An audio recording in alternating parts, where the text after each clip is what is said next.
12h41, on en parle sur CFM avec Gaël Vérov, Malo Hervieux, Casimir Buzinski et Jean-Luc Michel. On va parler karting maintenant avec Malo. Vous êtes un pilote, je vais vous demander de vous présenter rapidement.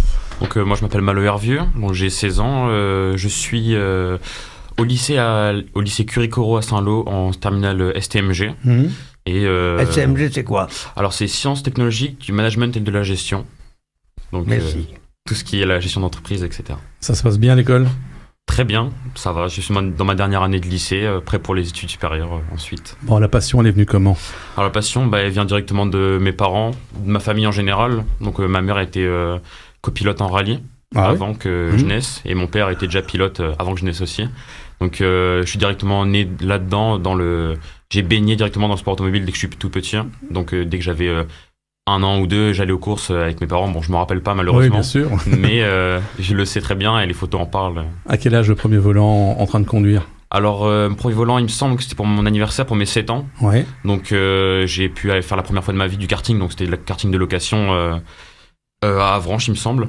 Donc, j'ai pu piloter pour la première fois. Et c'est là que la passion est venue et je suis directement tombé amoureux. Donc là, vous faites du karting, c'est quoi? C'est tous les week-ends? Alors malheureusement non. Avec le budget avec le budget qu'il y a, on peut pas se permettre de rouler tout le week-end. Heureusement, on a les simulateurs maintenant qui sont développés et on peut continuer à rouler donc virtuellement. Les sensations sont les mêmes ou... Les sensations sont pas exactement les mêmes, mais dans l'ensemble, ça nous permet quand même de retrouver un ressenti. Donc là, exactement, par exemple, il y a 3 semaines, j'ai pu gagner le 24 heures de Daytona avec une équipe italienne sur le simulateur. Donc on a fait des relais de 24 heures. Et ça nous a permis forcément... Donc moi, ça permet d'approfondir mon pilotage et aller chercher tout le temps le dernier détail pour être le meilleur en piste, que ça soit en virtuel et dans la réalité. C'est plus dur en réel ou dans le virtuel? On n'a peut-être pas les mêmes adversaires dans le virtuel. J'ai directement commencé dans la réalité, donc dans le réel. Donc je suis arrivé dans le virtuel, j'avais directement entre guillemets un niveau assez haut vu que j'avais déjà pas mal d'expérience. Je pense que c'est plus compliqué de commencer dans le... Oui, parce qu'après il y a les risques, hein. Quand on sort de la piste, quand on est derrière un volant, il y a un écran, mais il y a rien. Mais quand on est dans la vraie vie... C'est ça, et tout ce qui en coûte, donc que ce soit les dommages physiques ou matériels. Donc j'ai eu la chance quand même de débuter en kart très jeune. Donc... Et à ce jour, j'ai toujours pas eu de grosses blessures qui m'ont empêché de rouler. Ça arrive des fois des blessures Oui, ça arrive. Quand j'étais dans mes années de début en kart, il y a eu un très gros accident au Mans où il y a eu des pilotes avec des bassins fracturés, des casques presque fendus en deux. Donc des incidents forcément maintenant qui sont réduits avec tout ce qui est mis en place autour de la piste pour nous protéger. Mais c'est vrai que oui, il n'y a pas de risque zéro comme dans tout. Quelle puissance votre karting? Alors moi, je suis à 125 chevaux, donc je développe... On va dire, on peut pas aller à la puissance, ça fait une moto? La puissance, je ne saurais même pas dire... Poids-puissance. Poids-puissance. Donc on est obligé par rapport à une moto à 165 kilos. Donc pilote et kart, donc à chaque course on doit avoir un poids minimum. 165 chevaux? Poids, le kilo. Donc avec le kart et le pilote ensemble. Donc ça c'est le poids minimum, si on est en dessous on est disqualifié. Et au-dessus on perd du poids, on gagne du poids donc on perd de la puissance, etc. Ça vous arrive un jour de manger pour grappiller quelques grammes? Pour le coup on essaye plus d'en perdre parce que les poids sont très restrictifs. Dans toutes mes années de karting depuis, donc ça fait 7 ans que j'en fais, j'ai toujours eu besoin de changer de catégorie en milieu d'année avec les restrictions de poids. Maintenant, on sait que les générations, comme de nos jours, sont de plus en plus maigres. Et c'est vrai que moi qui suis pas corpulent, mais j'ai un bon physique, où je le travaille pour que ça soit tel, on se retrouve avec les points un petit peu au-dessus. Et facilement, 1 kilo arrive à 1/10. Et 1/10 dans une course internationale comme je fais, c'est facilement 50 places de perdu. C'est physique le karting? Très. C'est pour ça qu'on peut voir même certains pilotes de Formule 1, ou même pilotes à haut niveau, revenir aux karts pour continuer à entretenir leur physique, car c'est dans le sport automobile la base de tout, c'est l'antichambre de tout ce qu'il y a après, donc forcément c'est beaucoup plus physique que ça on pourrait dans une voiture avec la direction assistée. Les qualités pour être bon pilote? Les qualités pour être bon pilote, être rapide évidemment, très assidu, on sait qu'on est dans un milieu très restreint, on a beaucoup de chance d'être là, il y a beaucoup de moyens qui sont mis en jeu. Et comme par exemple moi je suis suivi par un préparateur mental Je m'entraîne beaucoup, que ce soit donc je vais faire du vélo, je vais beaucoup à la salle de sport pour entretenir, parce que les courses c'est un événement quand même assez spécial. Il faut pas la louper. On est là pour faire le meilleur résultat, comme dans tous les sports. Que j'aime bien prendre cet exemple-là, mais un match de boxe, ça va être un contre un, donc ça va être une personne contre une autre personne. Dans une course de cartes, on peut se retrouver facilement à 100. Donc c'est une chance sur 100 de gagner, contrairement à un match de boxe où c'est une chance sur 2. Donc c'est vrai qu'on doit tout préparer à l'avance et qu'on doit faire notre mieux pour... Vous arrivez à partir à 100 sur une piste. Alors non, c'est plus complexe En que ça. virtuel ou en réel? Dans la réalité, le virtuel, c'est seulement pour mon entraînement personnel. Ok. Donc non, dans la réalité, on est maximum 36. Donc en course, il y a des poules exactement, c'est ça. Donc on a laissé chronométrer, donc qui va nous placer dans des poules et ensuite on aura les manches. Et au fur et à mesure des manches, on gagnera des points qui nous placeront pour la grande finale. Donc les 36 meilleurs du nombre de pilotes qu'il y a en entier, qui nous permettront d'être qualifiés et possiblement gagner la course. Vous avez déjà passé le drapeau en tête?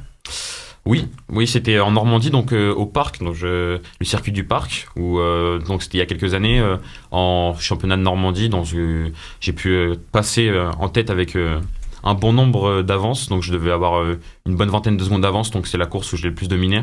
Ensuite, on a vu qu'on avait largement le niveau pour aller faire des courses au niveau national et pourquoi pas international. Donc, on a commencé à augmenter le niveau. Et forcément, plus on augmente dans les catégories, plus le niveau est dur et c'est plus compliqué de gagner, évidemment.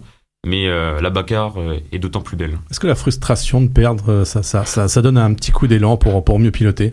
Eh ben, je pense que oui, c'est comme on dit, il y a la zone de confort. Et là, on sort de notre zone. C'est forcément la frustration. Il y a beaucoup de facteurs X qui vont permettre... donc on va avoir toute notre compétition qui va se passer. Et il y a peut-être 1000 événements qui peuvent se passer, dont un qui va pouvoir ruiner votre week-end. Donc forcément... Ça vous arrive, non, de faire de la casse, moteur ou... Ah bah, souvent c'est moins moteur, c'est plus matériel. Forcément, on est 36 en piste, on est tous là pour gagner.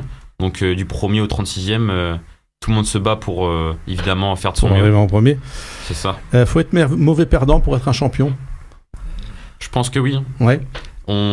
C'est impossible de gagner toutes les courses qu'on fait. Donc mauvais perdant, après ça dépend de la nature de chacun. Je pense que certains, ils vont plutôt abattus par leur défaite. Personnellement, moi, ça m'encourage à évoluer et faire encore mieux pour faire ce qui me plaît et puis pouvoir donner des résultats aux gens qui me soutiennent. Votre idole? Mon idole, je vais dire Esteban Ocon, donc pilote de Formule 1. Alors, je demande à Casimir. Quelqu'un connaît? Non. Non. Du tout. Comment il s'appelle? Esteban Ocon. Donc Esteban Ocon, c'est il a déjà gagné des... Eh ben, il est pilote de Formule 1 actuellement chez Alpine. D'accord. Et, oui, chez Alpine, oui. Marque française. C'est ça. Et puis, il est originaire de Normandie aussi. Ouais. Donc, quart de champion, on va dire. Vous l'avez rencontré? Malheureusement, non. Ce serait un rêve. Évidemment, je suis tout ce qu'il fait. Et j'ai été plusieurs années dans le même club que dont lui il a évolué. Donc j'ai pu côtoyer les mêmes personnes qu'il a eu pendant sa jeunesse. Et c'est vrai qu'il a un parcours inspirant, c'est pour ça que... Vous souhaitez en faire votre métier? Évidemment. De la course? Évidemment. Et finir en Formule 1? En Formule 1, avec plaisir. Après, les budgets sont... On va vous faire signer tout de suite un papier, comme ça fera un autographe, ça coûtera. Avec plaisir. Ça nous rapportera de l'argent plus tard. C'est vrai que, oui, bien sûr, je souhaite en faire mon métier. Ferrari, Mercedes, par exemple. Exact. Tout ce qui peut venir après, évidemment, ces niveaux-là, on est des milliers de pilotes. Il n'y en a que 20, une élite qui peut se permettre d'aller en Formule 1. Est-ce que c'est les meilleurs? Pas forcément. Pas forcément. Je pense c'est une question d'argent après. De nos jours, même maintenant en kart, c'est plutôt la taille du portefeuille qui compte plus que le talent. Donc on pourra avoir un pilote meilleur qu'un autre. Cela dépendra de combien il peut mettre au bout pour payer sa saison, parce que une saison comme moi je fais, par exemple, donc je fais le championnat de France, une saison régulière en National Series Karting, donc c'est 3 courses au niveau championnat de France, et ensuite on a le RMCT, donc c'est la grosse course internationale, donc au Mans dans la Sarthe, à côté du grand circuit des 24 heures du Mans, où là on se bataille avec des pilotes qui viennent de partout. Budget de la saison? Budget de la saison, 25 000 € à peu près. Des sponsors? C'est très compliqué. Papa, maman derrière qui sponsorisent? Heureusement qu'ils sont là. Et des sponsors, c'est très compliqué. C'est vrai que de nos jours, est-ce c'est que moins le médiatisé. département vous sponsorise? Non, malheureusement non. Non. Ça serait avec Alors, un grand Monsieur plaisir. Morin, vous... Oh, Monsieur Morin, voyons. Avec un grand plaisir, c'est Voilà. vrai que... On passe le message. De grandes choses. Je pense que avec les moyens, bien sûr, on peut aller décrocher des beaux titres. Évidemment, voilà, c'est 25 000 € seulement pour 5 courses dans ma saison. donc à un haut niveau. On a préféré faire moins de courses, mais plus de courses à haut niveau. Évidemment, quand on rentre dans l'automobile ensuite, c'est encore multiplié. Est-ce que vous avez remarqué, si vous attendez quoi, qu'on vous remarque que certaines personnes qui sont bien introduites dans le métier vous remarquent, qui tiens, ça c'est une pépite? C'est ça, j'ai eu la chance d'être dans des équipes bien entourées avec des professionnels. Donc forcément, on est dans l'environnement pour pouvoir s'améliorer et bien sûr être remarqué. Après, sans sponsor ou sans mécène, c'est vraiment compliqué d'évoluer. Après, on sait jamais, on pourrait toujours avoir cette petite étincelle et cette petite chance un jour qui nous permettra d'aller bien plus haut